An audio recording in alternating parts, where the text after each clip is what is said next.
రాష్ట్ర బడ్జెట్లో కరీంనగర్కు నిధులు కేటాయించలేదని ఎమ్మెల్యే గంగుల కమలాకర్ విమర్శించడంపై కాంగ్రెస్ నేతలు ఘాటుగా స్పందించారు.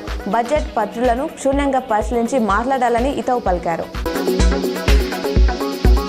ధర్మపురిలో ముగింపు దశకు చేరిన లక్ష్మీ నరసింహస్వామి బ్రహ్మోత్సవాలు కన్నుల పండవలుగా ఏకాంతోత్సవాలు నిర్వహించారు.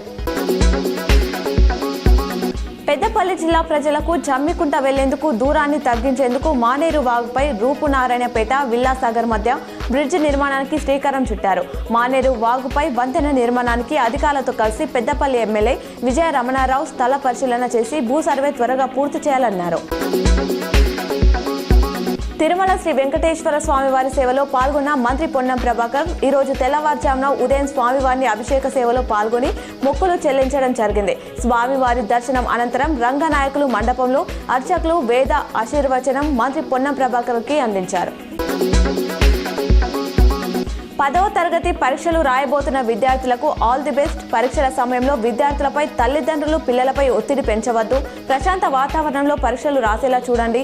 విద్యార్థులు పరీక్షలు బాగా రాసి మంచి ఫలితాలు సాధించి మీ భవిష్యత్తుకు బంగారు బాటలు వేసుకోవాలని కోరుకుంటున్నానని మంత్రి పొన్నం ప్రభాకర్ తెలిపారు.